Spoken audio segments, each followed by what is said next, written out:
you remember when Peter Drucker said to us, your mission should fit on a t-shirt. No big long mission statements. It's solely why do we do what we do, and quote, it should fit on a t-shirt. And we've always remembered that. You know, that actually also changed my life. I've really focused my own life on, my mission is helping successful leaders achieve positive, lasting change in behavior. Helping successful leaders, and I've really focused on that. That's something that I got from you, that's something I got from Alan. In the past, coaching was seen as something negative. You had to have a problem. There's something wrong with you. Yeah. One thing I'm very proud of is now coaching is seen as a positive, and one of the reasons is you. Because you, when we worked together, you never were ashamed to get feedback. You were never ashamed to be just human. You were never ashamed to stand up and say, I have things I can improve. You were always such a role model for that, as opposed to this egotistical, you know, I know everything, I'm the boss and you're not, which is very different. Well, it's been circular, Marshall. I have since the first day we met, and you walked into my Girl Scout office and said, I have something I've developed on how an organization should plan. No one has ever seen it or used it. I want to give it to the Girl Scouts of the USA. Furthermore, I will train your board and your national staff. Then I will go out into the field. Marshall, it was the most remarkable gift, and we have been together ever since.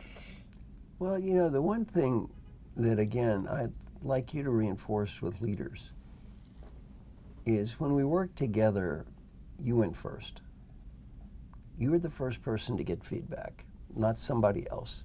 You were the first person that said, I need to improve, not someone else. I don't know if you remember this, but I was giving you your feedback, which was fantastic to start with. And then you kept pointing out all of these things you had to improve. And I'm kind of sitting there thinking, well, gee, you're generally seen as the greatest leader in the whole world, so maybe we don't need to change everything. But it's very interesting to see someone like you, who was already esteemed as, you know, one of the great leaders in the world. I never had to tell you you had to improve. You always wanted to improve. You never wanted to coast. So I think that's such a great role model for leaders, to be able to stand up and say, I'm human. I've got things I can improve. I want to get better. Please help me. And what I loved about working with you is you did not ask anyone else to do that before you did it. Well, it's been circular, Marshall. I've learned from you. And one thing I learned, when we open one door, we can close another. Life is not, when young leaders will say to me, I know I'm going to be a great leader someday, but how will I know when I get there? I say leadership is not a destination, it is a journey. I love that.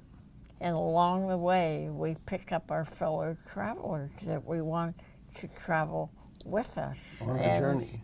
So one thing that you give your clients, and you've given to me for so many years I can't even count, Marshall, always focus on the positive, on why do we do what we do, not just the what's. Why? And quietly, in our hearts, we know we're called to change lives. And even as we do, our lives are changed. I completely agree.